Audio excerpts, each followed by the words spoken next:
This is a Celebration 125 podcast. First of all, Victoria, family history, and then we can get into the agricultural research center and so on. I was born in Burnaby, British Columbia, and grew up there, went to school, Douglas Road Elementary, and and ended up at Burnaby Central and graduated there. Then I went off to UBC. I'll tell you a funny story. I was always interested in agriculture in my teens and just thought that was an interesting thing to do. And when I grew up in Spruce Street, actually, there were still some farms on it. It's all developed now, of course, but there were still some small farms on it. And my grandparents had a dairy farm for a little while. And so when I was in grade 12, I decided I want to get my degree in agriculture. And so I went to see the counselor to ask where there were universities for agriculture degrees. And she looked at me and she said, "But you're a girl." And I thought, yeah, known that for a long time. And she said, "So why are you interested in agriculture?" And I said, "I'm interested in getting an agriculture degree." And she said again, "But you're a girl." And I said, "But I want to get a degree in agriculture." So she, like in exasperation, said, "Oh, all right," she said, and she brought out her book, and she's going through, and she said, "Well, if you want to stay in British Columbia, you'll have to go to UBC. They're the only ones offering an agriculture degree right now." And I said, "Fine, then that's where I'm applying." And so I did, and I got my agriculture degree at UBC. But times have changed. By the several years after I left UBC and had my degree, there was more females in the agriculture program than there were males. So anyway, I don't think she would have said that then, but that's the reaction I got when I was in grade 12. By the way, if I can just jump in here, I Yeah, think what's interesting in your story just now is that, we often tend to just blame the men for holding women back. that's right. Yeah, and that was the guidance counselor who was supposed to help students in their degree choices, yes. So where do you go from there? So I got my degree in agriculture, and I then got a job offer here at the Agassiz. Of course, the name has changed, but I'll say the Agassiz Research Station because that's what it's more commonly known for. Though when I first came, it was more commonly called the Experimental Farm still, which was the original name. Anyway, came here, worked, and I still had a few more courses to take. But I had enjoyed it, and I actually felt a little stressed my last year at university, so I decided to stay, and I was able to get on working through the winter here. That was in 73 when I first came. I worked through the winter of 73, 74. There was a student who graduated from the University of Victoria, Brian Harding, who we met, and we started dating that fall, actually, after the Agassiz Fall Fair that fall. Anyway, ended up getting married in 1975, and we sort of thought, oh, we'll be here for a while, and we'll see what happens, and we're still here. Wow. So that's basically the background. And I was fortunate that I worked with Dr. Jack Freeman for the first number of years, and also with Don Beaton and John Lanting, and I learned so much from those three gentlemen about agriculture research and horticulture, and that put me in good stead for the rest of my work at the research station. Was the horticulture end of it more of what you dealt with? Yes, yeah.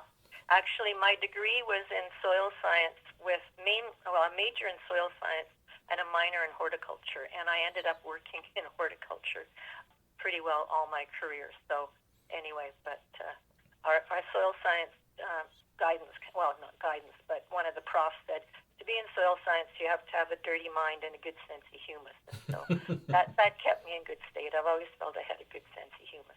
Now, you touched on the fact that you and Brian Harding, your husband, were at the Fall Fair. You've had some involvement with the fair and the Corn Festival every year, haven't you? Oh, yes. In fact, it was funny. That first year, I was asked to help in the kitchen. I'd never known anything about the fair before, and I got asked to help in the kitchen for 2 hours.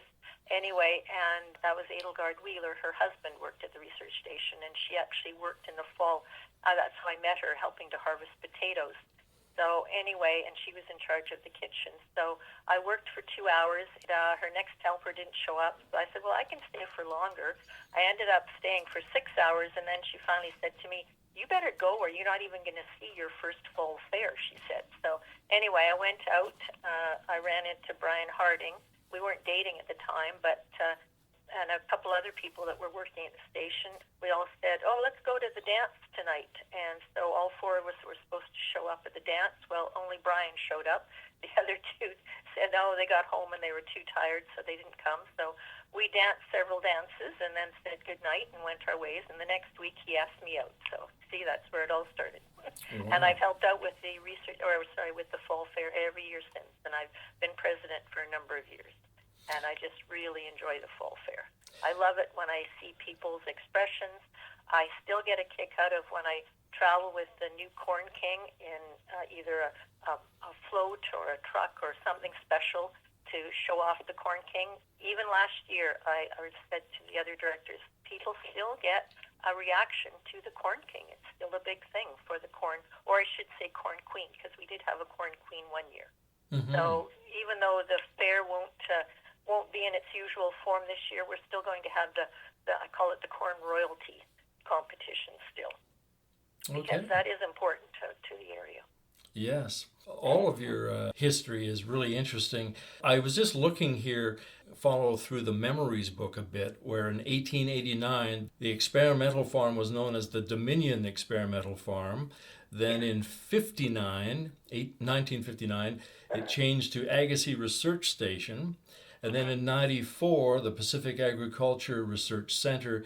And then 2 years after that, in 1996, the Pacific Agri-Food Research Center. But as you said, people just tend to refer to it as the Agassiz Research Center, don't they? Yes, yeah. And like I said, in the 70s when I first came, it was still, I found it most commonly called still the experimental farm. Mm-hmm.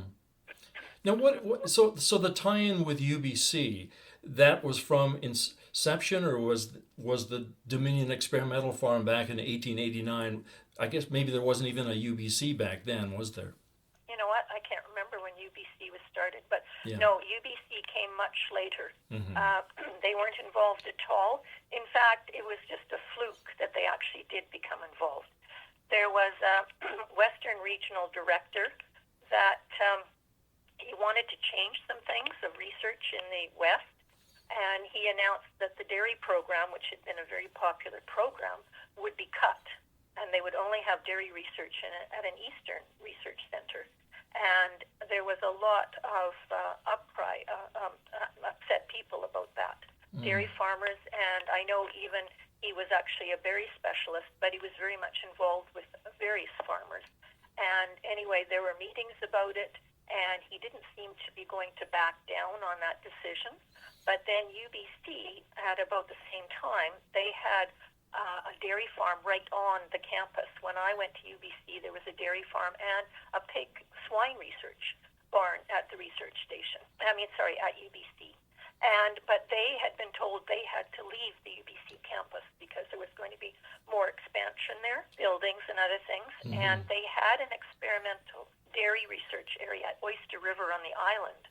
And their time with using that land, I believe, was coming to an end.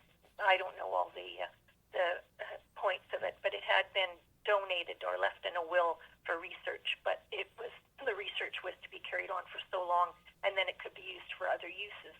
So they had dairy cattle there. They had dairy cattle at UBC.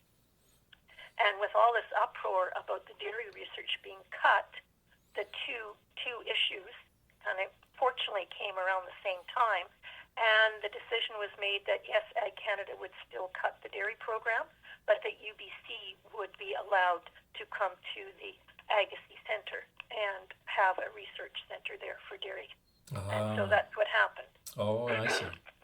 Fascinating. So it appeased the people that were upset about the cut, and it also helped the UBC dairy research have a place to go to. Very interesting. When one of they weren't called directors back then, but one of the superintendents, because they had what they called the superintendents, or then it became the director's house in the station. So he always lived right on the site, and he heard a noise one evening, and he looked out, and there was somebody in the front field where they had tomato trials that year. Mm-hmm. And so he went out to see what it was, and this fellow had a basket, and he was harvesting the tomatoes. And the superintendent said, "You've got to stop this. These are experimental trials. This is affecting the research." And the fellow said, "I'm a taxpayer, so they're my tomatoes, and I'm going to pick them."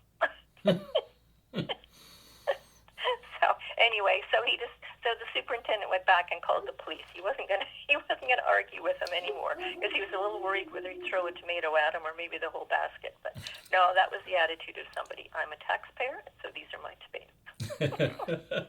That's funny. All right. Well, thanks, Victoria. You're most welcome. Okay. Say hi to Brian and have a good day.